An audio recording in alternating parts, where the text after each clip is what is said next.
I hope you're not upset, my mother said gently, though her voice had that practiced coldness. But we've decided to leave the house to Ava. She has more use for it. I didn't speak. I looked at the fireplace behind her, the one I helped her clean every winter growing up. And your father's business, she added, her tone shifting as if she were offering me weather updates. He's putting it in her name. It just makes sense. She's more business-minded. I nodded once, slow, as if that would make it hurt less.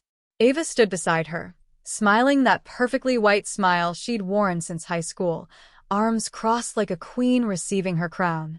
Not a glance in my direction. Mom reached out and touched my arm. You understand, right? You've always been the quiet one. I wanted to scream. Instead, I smiled tight small and said, of course. It's only fair. But something cracked inside me, and for the first time in my life, I didn't try to fix it. Ava and I were born 6 minutes apart, but you'd think I was the extra luggage God forgot to unload. She came out first, pink cheeks, loud lungs, jet black curls. I followed, quiet and small. That's how it always was. At school, teachers raved about Ava. She's a leader, they'd say, while handing her another award for something I helped her practice. I was the one who quizzed her on spelling at night, the one who stayed up fixing her science projects when she fell asleep watching TV. No one noticed. Or maybe they did, but Ava was more fun to notice. At our 7th birthday party, Ava got a pink bike with tassels and a basket. I got a sweater 2 sizes too big. I remember Mom saying, "You're the practical one. You like cozy things." I said thank you. What I wanted to say was I like bikes too. By high school, Ava was prom queen. I was her emergency tutor, her unpaid photographer, and sometimes even her alibi. She'd sneak out with boys, and I'd cover for her. Because that's what sisters do, right? At dinner tables, Dad would ask Ava about her future. "You'll take over the business someday, sweetheart," he'd say. To me, it was always, just find something stable. Don't aim too high. Still, I tried. I got straight A's. I helped cook. I canceled plans to babysit our little cousins so Ava could go to parties. I never asked for anything back. Even when Ava crashed my car, my only car, and blamed me for leaving it too close to the curb, I stayed quiet. My parents took her side, said, "She's under pressure." I started to believe it was my role, to be the backdrop, to hold steady so Ava could shine. But it never stopped hurting. No matter how much I gave, it was never enough to matter. I wasn't angry, not yet. But I was tired. And exhaustion, I'd soon learn, is the soil where quiet revolutions begin. A few days after that conversation about the inheritance, I got a text from Mom. Just one sentence. "Maybe it's better if you don't come to the party." No explanation. No context. No concern.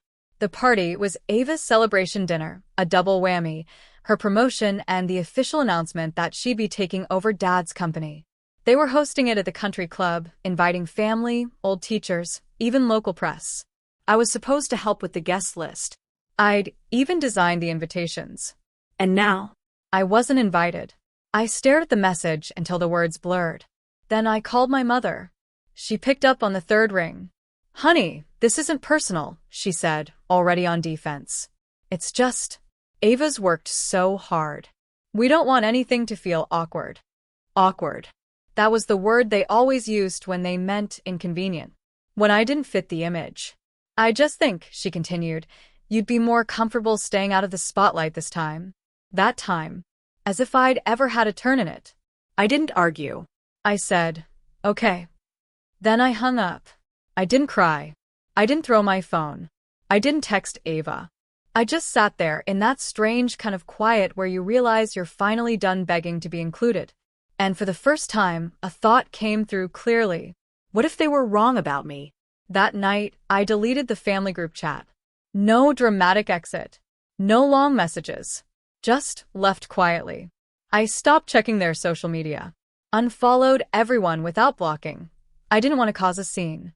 I just wanted space. Real space. For the first time, I didn't send Ava a birthday card. I didn't text Mom about her doctor's appointment. I didn't forward my paycheck like I used to every month, just to help with the bills. I let the money stay in my account. It felt strange. At first. Like walking without shoes on concrete. But then something inside me began to shift. I picked up a paintbrush again, something I hadn't done since college.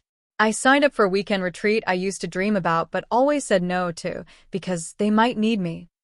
I stopped being available. And no one noticed, at least not at first. But I did. I noticed how much more room there was in my life when I wasn't shrinking to make space for others. I wasn't angry. I wasn't plotting revenge. I was just quiet. And for once, my silence wasn't fear. It was freedom. It happened at a bookstore of all places. I was browsing the travel section, holding a guide to Norway, when a woman approached me. "Excuse me, are you Emma? Emma Green?" I turned, puzzled. "Yes." She smiled softly. "I wasn't sure if it was you. I'm Erin. You probably don't remember me, but you volunteered at Willowbrook Hospital years ago, right? In the pediatric wing?" I blinked. That was nearly a decade ago. I used to visit on Saturdays, painting murals and reading stories to the kids. No one in my family even knew I did it.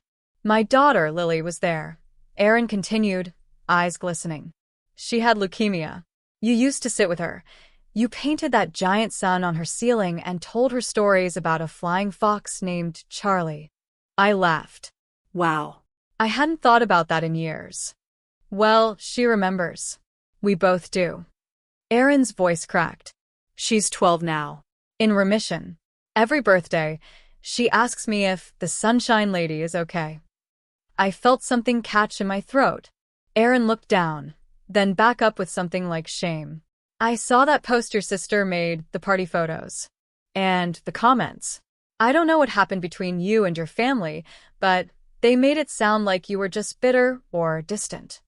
She shook her head. "But if they knew half the things you've done for strangers, the way you made my daughter feel seen in a hospital bed, they'd know they've been celebrating the wrong hero." I stood there, stunned, holding a book I no longer remembered picking up. For years, I thought I was invisible. Turns out I just wasn't being seen by the right people. It started with a voicemail from Mom. "Emma, honey, we saw that comment under Ava's post. From that woman. Erin? I think she misunderstood something. Can you maybe reach out to her? Or just clarify, so people don't get the wrong idea?" Then came the group email. Subject: "Let's clear the air." Ava wrote it. I could tell from the tone. Sugary on the surface, condescending underneath. "Hey, things kinda spiraled, huh? I think we all said and did things we didn't mean. Maybe we can meet for brunch? No pressure, just good vibes. Let's reset. Life's too short. No apology. No ownership. Just a PR cleanup cloaked in emojis." Then Dad called. "I know we haven't always done right by you," he said. "But you're still family. And people are starting to talk. It doesn't look good. Can we move past this?" Move past what, exactly? I wanted to ask. The decades of erasure? The constant minimizing? The way they only reached out when their image cracked? But I didn't say any of that. I just listened, then replied, softly. "I think I've already moved on." The silence on the line was thick and awkward, not because he was hurt, but because I'd slipped out of their script. For the first time, I wasn't playing the role they wrote for me, and they didn't know what to do with that. 2 weeks later, I received a package. No sender name, just my address, written in neat, looping cursive. Inside was a small wooden frame. Carved into it were the words, "You made me feel like I mattered." And in the center a drawing, a crayon, messy but joyful, a picture of a girl with a bright yellow sun overhead and a woman with brown hair beside her. The caption read, "Me and Miss Emma at the hospital." Taped to the back was a handwritten letter. "Dear Miss Emma, I don't know if you remember me, but I remember you every day. I was really scared in the hospital, but when you came and painted the sun, I stopped crying at night. Mommy said you weren't paid. You just came because you cared. Now I want to be a nurse when I grow up. Because of you. Thank you for being the Sunshine Lady. Love, Lily." My hands trembled as I read it. Tears rolled down silently. Not the kind that come from sadness, but from release.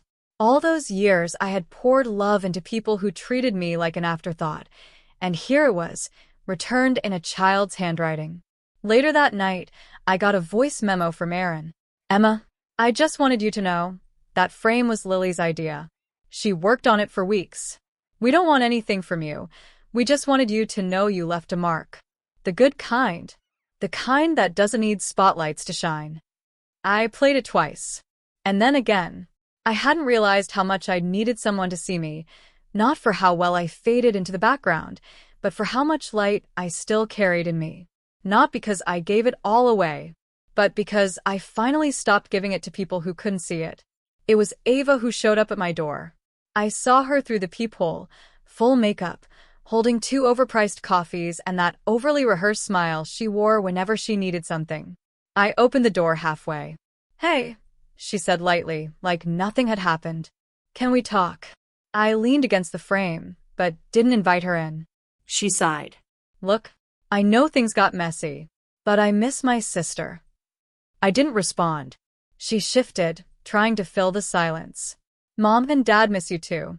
We've been thinking, maybe we all start fresh? Family therapy, brunch, whatever. We just want things back the way they were. Back. That word. Like the past was worth returning to. I don't think I can do that, I said gently. She blinked. Emma, come on. Don't be dramatic. That used to work, her dismissiveness, her ability to twist sincerity into weakness. But not anymore. I looked her straight in the eye. I'm not being dramatic. I'm being honest. A pause. I'm not angry, Ava, I added. I just don't have room anymore. Not for pretending. Not for being less so you can be more. I stepped back, held the door with one hand. I hope you find what you're looking for, but it's not here. Then I closed the door. No yelling. No slammed fists. No tears. Just a quiet, unwavering no. And it echoed louder than all the years I said yes. Looking back, I used to think being the quiet one made me weaker. I thought if I gave enough, proved myself enough, kept being the bigger person, eventually someone would see me. But now I understand. I wasn't invisible. I was just surrounded by people who refused to look. And when I stopped performing, when I stopped trying to earn a seat at their table, I built my own, quieter, yes, but full of real connection, peace, and people who don't need reminding of my worth. So if you're watching this and you've ever felt like the outsider in your own family, the backup plan, the invisible one, the afterthought, let me say this clearly. You're not hard to love. You're just too real for people who only love conditionally. Don't chase the ones who only call when they need to be saved. Sometimes the most powerful thing you can do is not show up. And the most radical act of love? Choosing yourself, unapologetically and completely.